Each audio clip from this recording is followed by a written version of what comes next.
Salut à tous, on se retrouve ce soir pour l'épisode 2300 du Zap Image. On commence directement avec une info qui date il y a 7 ans jour pour jour et l'équipe de Leicester était sacrée champion de Première Ligue alors que l'objectif du club en début de saison était seulement le maintien, l'un des plus grands exploits de l'histoire du football et je pense que même c'est le plus gros exploit de l'histoire du foot. Ils avaient terminé comme devant City, United, Liverpool, Chelsea, Arsenal, Tottenham, toutes les grosses écuries anglaises. Maintenant c'était Leicester qui avait remporté ce championnat version 2015-2016. C'est fou les gars, ce qu'ils avaient réalisé, c'était Ranieri les gars, le coach de cette époque, c'était il y a 7 ans jour pour jour qu'on connaissait. Voilà, leur titre, c'était officiel.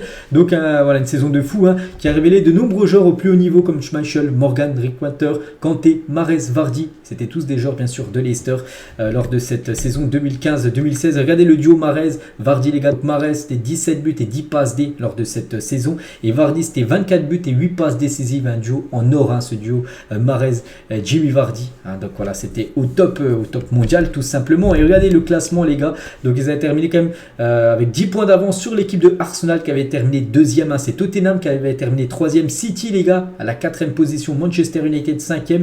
Et Southampton 6e par exemple. Maintenant les gars on peut voir Southampton qui était 6e là. Ils sont maintenant derniers. Aston Villa qui est dernier. Maintenant je crois qu'ils doivent être aux alentours de la 6e place. Newcastle qui sont 3e actuellement. Ils étaient 18e à l'époque. Regardez Liverpool. Bon Liverpool sont un peu la même position en 2015-2016 que actuellement à la 8e position. Chelsea 10e. Bon Chelsea aussi pareil. Ils avaient vécu une saison très compliqué et voilà, surtout c'est l'exploit de Leicester d'avoir remporté ce championnat. C'était il y a 7 ans jour pour jour. Toujours avec les jours pour jour cette fois-ci, il y a 14 ans jour pour jour, le Barça s'imposait 6-2 contre le Real Madrid au Bernabéu. C'était à Madrid à ce match et le Barça avait mis une punition, une humiliation tout simplement au Real parce que 6-2 c'est quand même un sacré résultat qu'avait fait le Barça. Et toujours avec les jours pour jour, cette fois-ci le 2 mai 1962, bon là il y a pas mal d'années, le Benfica battait le Real Madrid 5-2 en finale de Ligue des Champions. Cette équipe avait remporté la finale de la LDC. Aujourd'hui les gars, j'ai oublié de le dire à midi, aujourd'hui c'est l'anniversaire de David Beckham, le légendaire joueur anglais fête aujourd'hui ses 48 ans. David Beckham, bon anniversaire à lui. On va parler du Real Madrid ce soir. Le Real Madrid joue à 22h contre la Real Sociedad et officiel. Regardez tous les absents les gars, donc Benzema, pourtant j'avais parlé à midi, je pensais qu'il était là, mais non les gars il n'est pas là parce que quand j'ai fait la vidéo sur ma chaîne principale, je ne connaissais pas encore le groupe officiel du Real et du coup il est absent Benzema pour le match ce soir. La même chose pour Modric, Camavinga, Vini, Alaba, Mendy, sont tous pas présent pour cette rencontre ce soir, donc du coup il a dû prendre des joueurs de l'équipe B et le jeune Nico Paz, un jeune joueur de 18 ans milieu de terrain, est appelé par Carlo Ancelotti pour affronter la Real Sociedad ce soir. Donc voilà ce jeune joueur argentin. Concernant Eden Hazard, et ça c'est un événement parce que Hazard c'est pas encore sûr mais d'après les sources qui circulent sur le net les gars, Hazard devrait être titulaire ce soir avec le Real Madrid lors de ce match contre la Real Sociedad en numéro 10, ça fait longtemps bien sûr qu'il n'a pas été titulaire et si c'est le cas donc ça ferait vraiment plaisir on peut dire pour le joueur belge. Et Ancelotti, donc l'entraîneur du Real Madrid, veut recruter un numéro 9, donc regardez ce qu'il a dit, dans le futur nous devons signer un numéro 9. Je dis cela parce que Karim Benzema a un âge, même si bien sûr il se débrouille très bien, mais voilà il commence à prendre de l'âge bien sûr, Karim Benzema qui sera pas là ce soir et voilà il le dit Ancelotti, le Real doit recruter un nouveau numéro 9 pour être la doublure tout simplement de Karim Benzema pour les saisons futures.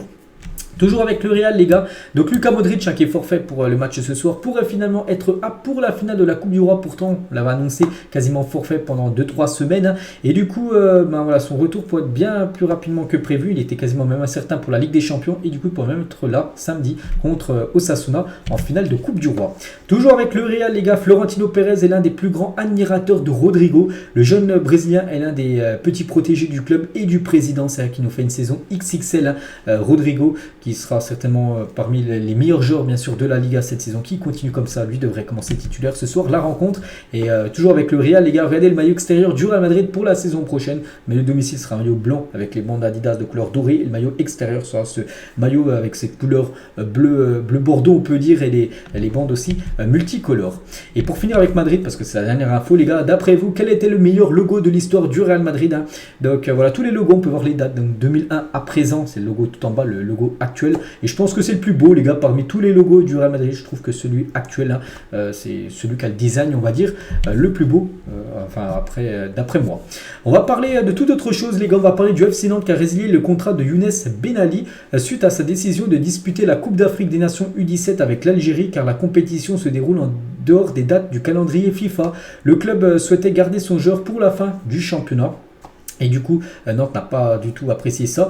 Et Younes Ben Ali est au courant que son contrat serait rompu s'il disputait cette compétition. Son conseiller ne comprendrait pas sa décision. Donc voilà, en gros, Nantes a quand même résilié ce contrat parce que, en gros, Nantes ne voulait pas qu'il aille jouer la Coupe d'Afrique des Nations U17 avec l'Algérie, et du coup Nantes a résilié son contrat. C'est quand même abusé quand même de la part de Nantes d'avoir fait ça. Donc voilà, c'est ce joueur des catégories jeunes, on peut dire, du côté de Nantes. Donc lui s'est exprimé en conférence de presse. Il a dit, c'est pas donné à tout le monde d'être algérien, j'ai tout bien fait, j'ai pas été irrespectueux, j'ai fait un choix, il faut le respecter. Maintenant il y en a qui ne sont pas d'accord avec moi. Donc il parle de son ancien club, le FC Nantes. Donc maintenant il devra trouver une nouvelle équipe. Mais voilà, c'est quand même abusé de Nantes, les gars, de résilier son contrat parce que parce qu'il ne peut pas, que Nantes ne voulait pas qu'il dispute tout simplement la CAN. Je trouve ça abusé. Bref, on continue, les gars. Donc après avoir réalisé un essai avec Thiago Silva, Brendo Z a affronté Kalidou Koulibaly. Le rappeur ne préparait pas quelque chose, peut-être. Voilà, ce rappeur, les gars, Brendo Z, les gars, fait un petit essai, on va dire, avec Thiago Silva et aussi Koulibaly du côté de Chelsea.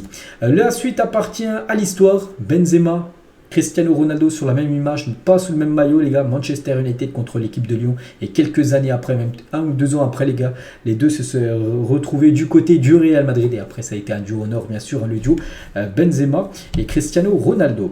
Bernardo Silva compare Haaland et Cristiano Ronaldo parce que Silva joue avec Haaland à City et joue avec Ronaldo en sélection. Il a dit, Erling et Cristiano sont des personnalités différentes, mais sur le terrain, je pense que vous pouvez trouver quelques similitudes. Quand le ballon est proche du but, Erling est toujours là. Il a cette capacité à flairer où le ballon tombera. Cristiano est aussi comme ça et en cela, il se ressemble.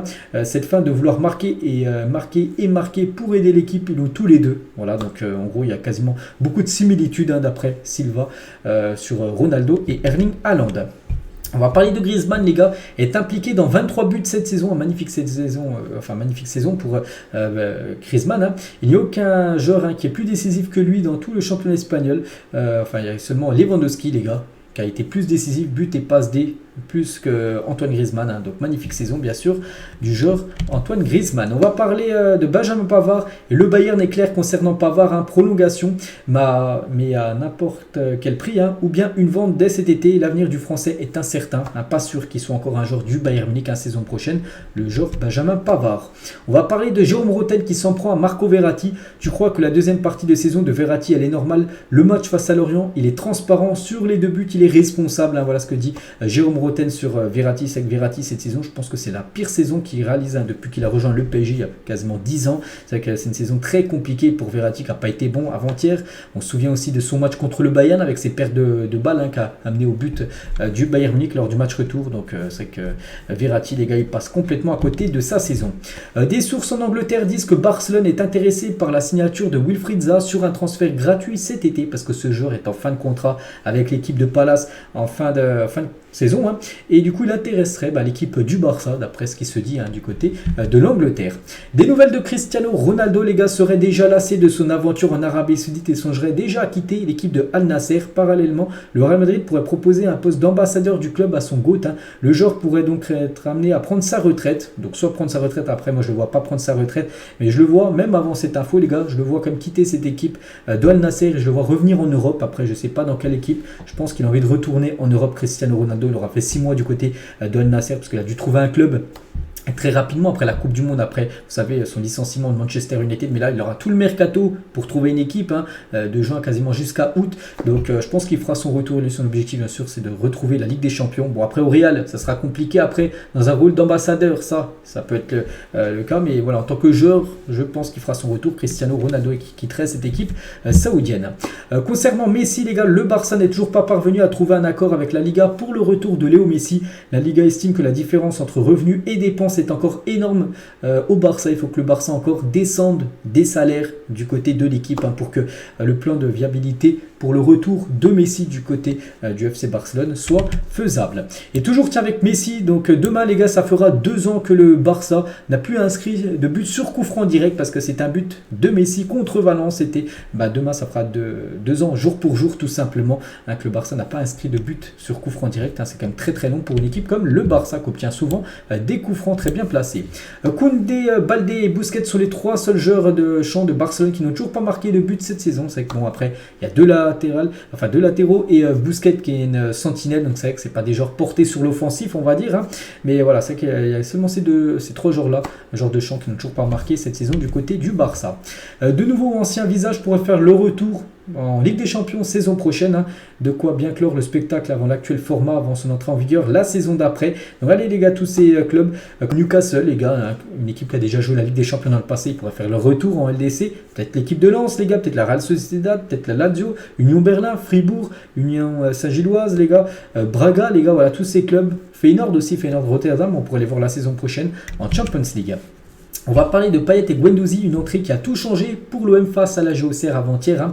Donc des revenants qui en veulent, avec une entrée réussie contre Auxerre. Donc les anciens piliers de Sampoli ont montré dimanche soir à Igor Tudor qu'ils avaient encore la furie et la foi. C'est que ces deux-là, enfin surtout Payet, bon lui il joue quasiment plus. Bon, il a joué là, il a été bon lors de son entrée. C'est vrai que Guendouzi lors des derniers matchs, il est sur le banc.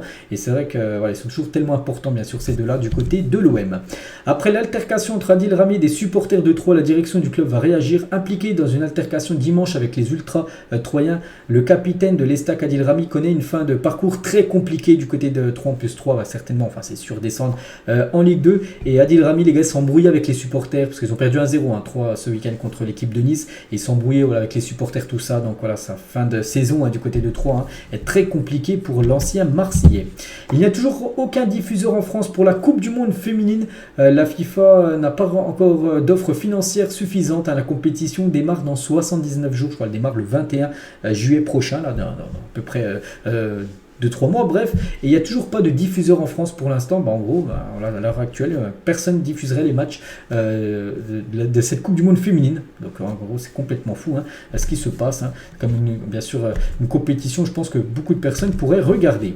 Aboukal et Cheibi, les gars, donc les deux joueurs toulousains, après leur titre, bien sûr, de vainqueur de Coupe de France et ce trophée de la Coupe de France, ils vont pouvoir le présenter ce soir, parce qu'oubliez pas les gars, ce soir à 21h, Toulouse les gars contre l'équipe de Lens. Toulouse montrera bien sûr son trophée de la Coupe de France devant ses supporters et Lens joue un match, parce que Toulouse eux, ils sont quasiment maintenus, ils jouent quasiment plus rien, ils ont gagné la Coupe de France parfait, c'est une saison réussie pour eux avec le maintien, alors que Lens les gars jouent un match hyper important, ils ont 4 points de retard sur Marseille, donc ils doivent s'imposer parce que voilà, samedi ils jouent contre l'équipe de Marseille les gars pour leur prochain match à domicile. Il y a aussi ce gros match ce soir les gars, Arsenal contre l'équipe de Chelsea, et Arsenal était en feu lors des 2 derniers derbys londoniens. C'est que lors des 2 derniers Chelsea Arsenal ou Arsenal Chelsea, à chaque fois c'est Arsenal qui a gagné. Donc le dernier le 6 novembre 2022 lors du match aller, donc là c'est match retour ce soir du côté d'Arsenal. Arsenal s'est imposé 1-0 grâce à Gabriel, et la saison dernière les gars, le 24 juillet dernier les gars, il y a eu 4-0 quand même pour Arsenal contre l'équipe de Chelsea.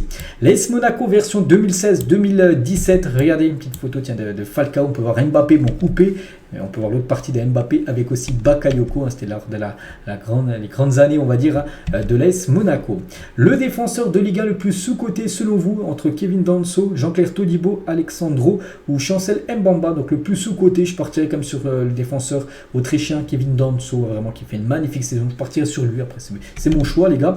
Et on finit les gars cet épisode, ce soir en ce 2 mai, avec une question très simple, à quel joueur pensez-vous en premier en voyant ce maillot à l'époque du Real Madrid version vert voilà ce maillot du Real, je pensais directement à Mesut Özil, le portait à l'époque, ce maillot madrilène. Donc voilà les gars ce qu'il y a à dire aujourd'hui, j'espère que ça vous a plu, on se retrouve demain sur ma chaîne principale demain matin et sur cette chaîne les gars, donc ça sera demain bien sûr à 17h pour le prochain After Zap Image. Bonne journée à vous et à demain.